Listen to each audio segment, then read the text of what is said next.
Shalom, selamat berjumpa lagi dengan saya.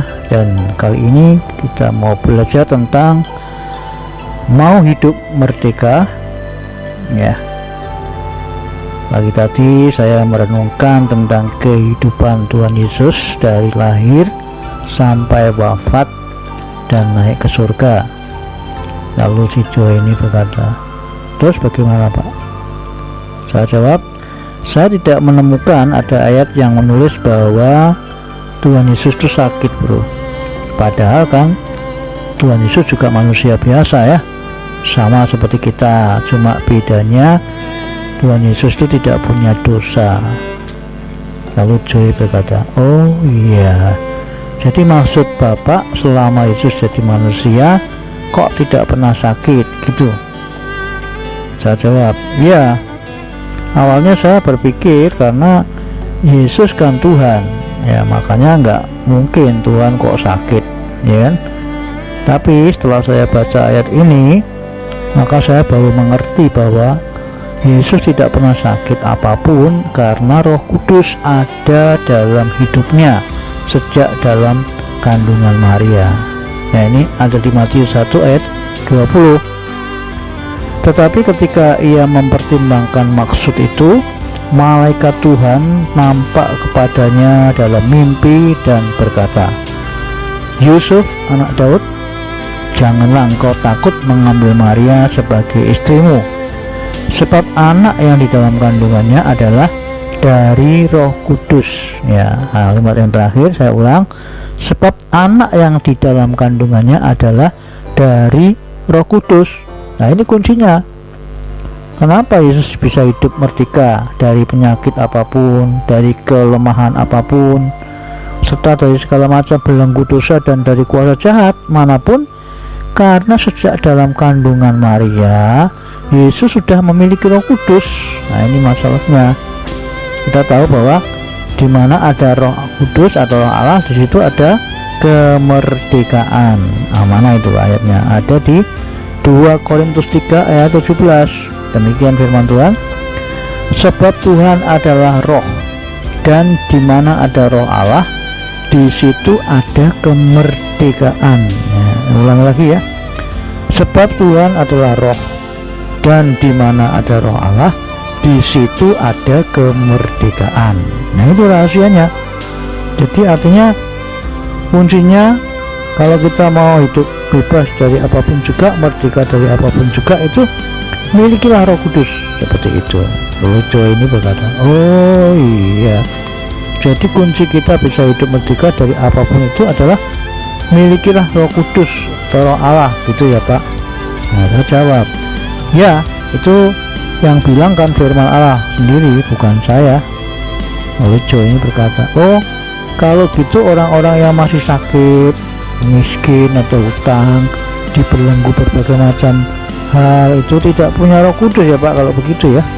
Saya jawab, ya kan firman itu jelas mengatakan di mana ada Roh Allah, di situ ada kemerdekaan. Ya, berarti sebaliknya kan, di mana tidak ada Roh Allah, berarti di situ tidak ada kemerdekaan, gitu kan? Lalu Joe ini berkata, oh iya betul ya. Jadi kuncinya agar kita bisa hidup merdeka itu ya miliki Roh Kudus, gitulah ya. Ya, nah itu Joe ini baru mengerti ya, ternyata selama ini dia tidak mengerti ya, kalau kuncinya untuk bisa hidup merdeka itu tidak lain hanyalah memiliki Roh Kudus. Terus dia bilang, mau tanya Pak, apa kalau orang sudah punya Roh Kudus maka nggak bisa sakit, nggak bisa alami kekurangan dan sebagainya? Saya jawab, ya bro, baca ayat itu berulang-ulang lah sampai bro ini percaya. Sudah sangat jelas ditulis di mana ada Roh Allah, di situ ada kemerdekaan. Nah, kalau sudah ada kemerdekaan kok bisa sakit, kok bisa dibelenggu macam-macam hal? Itu kan namanya berlawanan dengan kata firman. Artinya secara tidak langsung mengatakan bahwa firman Allah itu tidak benar atau dusta kan? Ini kan jelas ayat itu. Bapak baca lagi. Ya, di mana ada Roh Allah, di situ ada kemerdekaan. Nah, kalau mengatakan dirinya ada roh Allah tetapi ternyata ada penyakit, ada macam-macam belenggu dalam hidupnya, nah ini yang benar yang mana, kan begitu ya. Sedangkan firman Allah itu tidak bisa dusta ya. Di mana itu? Di Bilangan 23 ayat 19. Allah bukanlah manusia sehingga ia berdusta, bukan anak manusia sehingga ia menyesal. Nah itu. Jadi masakan ia berfirman dan tidak melakukannya, atau berbicara dan tidak menepatinya. Nah, jadi ini firman Allah ini jelas pasti terjadi ya. Dari zaman dulu sampai sekarang ini firman Allah semua hampir tergenapi ya, kurang sedikit saja. Setelah itu Tuhan Yesus datang yang kedua kali. Lalu Joe ini berkata, loh berarti kalau ada hamba Tuhan sakit itu bagaimana ya Pak? Apa ia nggak punya Roh Kudus? Saya jawab, nah bro harus pegang dulu ayat di atas, bahwa di mana ada roh Allah atau Roh Kudus, di situ ada kemerdekaan. Pegang dulu itu ya. Lalu bro cocokkan dengan kondisi orang yang sakit, entah siapapun dia ya. Kalau mau pendeta, mau orang biasa, begitu maksud saya.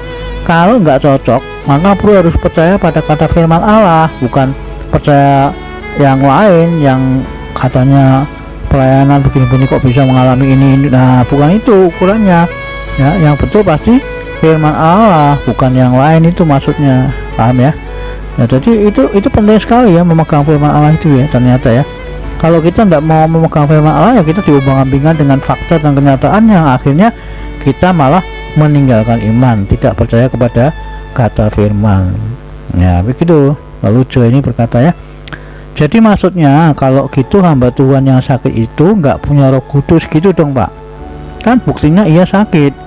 Saya jawab, pengertian hamba Tuhan ini harus diluruskan dulu bro. Yang disebut hamba Tuhan itu adalah orang yang hidupnya taat firman Allah 100% bro ya. Nggak bisa cuma 10 sampai 99% saja, tetapi ada 1% yang hidupnya dalam dosa, nggak bisa. Itu namanya belum disebut hamba Tuhan ya. Kalau yang disebut hamba Tuhan itu ya adalah orang yang hidupnya taat firman Allah 100%. Nah itu baru disebut hamba Tuhan ya, entah itu profesinya apa ya, termasuk pendeta. Nah maksudnya di sini saya mau jelaskan bahwa yang disebut hamba Tuhan itu bukan pendeta, tapi orang yang taat firman Allah 100%. Pendeta kan cuma profesi ya, seperti halnya dokter, karyawan, apalagi yang lain banyak sekali. Nah, jadi Joe ini berkata, jadi hamba Tuhan itu bukan pendeta toh, tapi orang yang hidupnya taat firman Allah 100% ya. Artinya meskipun ia seorang pendeta, tapi kalau dia tidak taat firman Allah 100% ya namanya bukan hamba Tuhan ya, gitu ya Pak. Sebaliknya sekalipun ia seorang karyawan biasa, bukan full timer di gereja, tapi ia hidup taat firman Allah 100%, itu justru disebut hamba Tuhan gitu ya. Saya jawab, nah udah paham kan? Nah ketika orang bertobat lalu percaya Tuhan Yesus, maka ia menerima Roh Kudus bro ya. Kisah Para Rasul 2 ayat 38, demikian firman Tuhan. Jawab Petrus kepada mereka, bertobatlah dan hendaklah kamu masing-masing memberi dirimu dibaptis dalam nama Yesus Kristus untuk pengampunan dosamu, maka kamu akan menerima karunia Roh Kudus. Pegang dulu ayat itu ya, karena ini firman Allah ini adalah hal-hal yang tidak bisa dirubah. Lalu Joe ini berkata, oh iya, lalu setelah orang punya Roh Kudus, maka ia hidup merdeka ya Pak? Saya jawab, firman Allah yang bilang itu, bukan saya. Jadi percayalah itu. Joe ini berkata, oke. Mau tanya, orang yang sudah punya Roh Kudus itu bisa nggak sakit atau alami yang lain Pak? Saya jawab, pertanyaan itu berarti mau mengatakan bahwa yang benar yang mana, firman Allah atau faktanya, ya kan? Ya jelas saya percaya pada kata firman Allah bro. Dengar, selama orang memiliki Roh Kudus atau Roh Allah tinggal di dalam hatinya, maka yang ada adalah kemerdekaan ya. Sekali lagi, selama orang memiliki Roh Kudus atau Roh Allah tinggal di dalam hatinya, maka yang ada adalah kemerdekaan.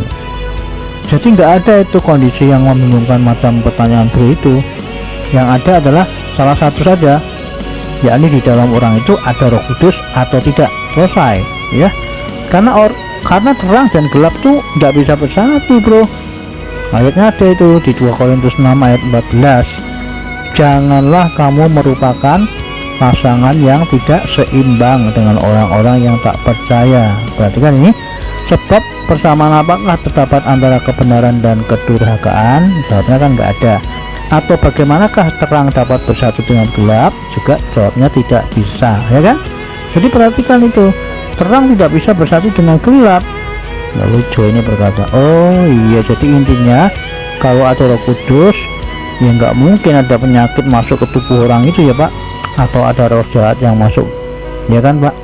Saya jawab, iyalah, Tuhan itu kan terang, sedangkan roh jahat itu kan gelap. Penyakit itu salah satu bentuk kegelapan, jadi nggak bisa lah terang bersatu dengan gelap ya. Makanya Tuhan Yesus tidak pernah tulis Tuhan Yesus sakit, nggak pernah, karena hidupnya Tuhan Yesus adalah sudah penuh Roh Kudus sejak dari kandungan. Nah itu, dan tidak mungkin ada Roh Kudus kok ada setan masuk, dari mana ya? Nggak bisa, ada terang nggak bisa ada gelap. Gelap harus lari atau harus pergi kalau ada terang. Sebaliknya kalau tidak ada terang ya adanya gelap, begitulah, salah satu aja. Makanya Alkitab tidak pernah menulis Yesus sakit toh, karena sejak dari kandungan ibunya Yesus memiliki Roh Kudus. Camkan itu ya, jangan lupa. Lalu Joe ini berkata, oh iya, paham saya sekarang. Jadi ketika orang mengalami sakit, dibelenggu dengan berbagai macam kuasa jahat, maka dapat dipastikan ia tidak punya Roh Kudus ya Pak, atau mungkin Roh Kudusnya sudah pergi, gitu ya Pak?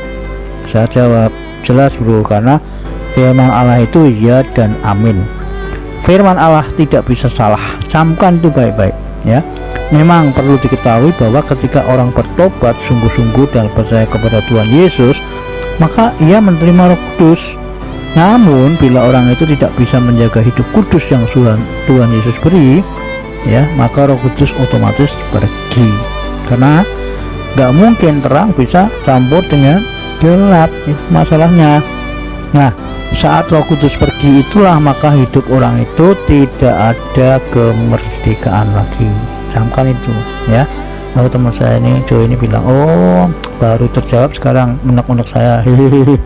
Jadi makanya orang sekalipun sudah pelayanan, khotbah dan sebagainya, namun bisa sakit, kena belenggu iblis dan sebagainya, itu ternyata hidupnya tidak ada Roh Kudus lagi ya. Pantas.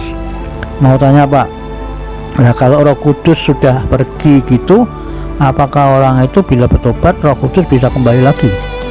Saya jawab, ya selama masih hidup maka artinya masih ada kesempatan Roh Kudus balik bila ia bertobat ya, maksudnya. Tapi kalau nggak mau bertobat hingga dosanya sudah matang, waktu Tuhan habis ya tamatlah riwayatnya. Itu ada di Yakobus 1 ayat 15. Dan apabila keinginan itu telah dibuahi, ia melahirkan dosa, dan apabila dosa itu sudah matang, ia melahirkan maut. Nah, ini harus ingat-ingat ayat ini, karena ada waktu Tuhan ini yang disebut waktu Tuhan habis itu ya, ini dosa sudah matang ini ya. Tuhan selalu memberikan orang itu, setiap orang di seluruh dunia itu waktu ya. Waktu untuk apa ya? Harapannya Tuhan tuh kalau orang itu bisa bertobat kan, makanya diberi waktu. Tidak begitu dosa mati, waduh ya, namanya Tuhan tidak memberi waktu.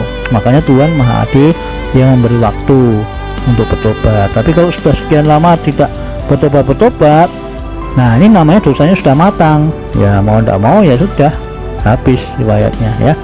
Lalu Joe ini berkata, oh oke, sudah paham sekarang saya Pak. Jadi kesimpulannya, bila kita ingin hidup merdeka ya, merdeka dari macam-macam hal, maka kita harus punya Roh Kudus. Yang pertama itu ada di 2 Korintus 3 ayat 17 ya Pak. Lalu untuk memiliki Roh Kudus syaratnya adalah bertobat dan percaya kepada Tuhan Yesus. Itu ada di Kisah 2 ayat 38. Setelah punya Roh Kudus, maka hidupnya harus kudus atau menjaga kekudusan yang Tuhan beri. Itu ada di 2 Korintus 7 ayat 1. Begitu ya Pak ya. Oke, kalau begitu belum sudah paham. Demikian saudara, kiranya tayangan ini boleh menjadi berkat kepada Bapak Ibu atau saudara sekalian dimanapun berada. Tuhan Yesus memberkati. Amin.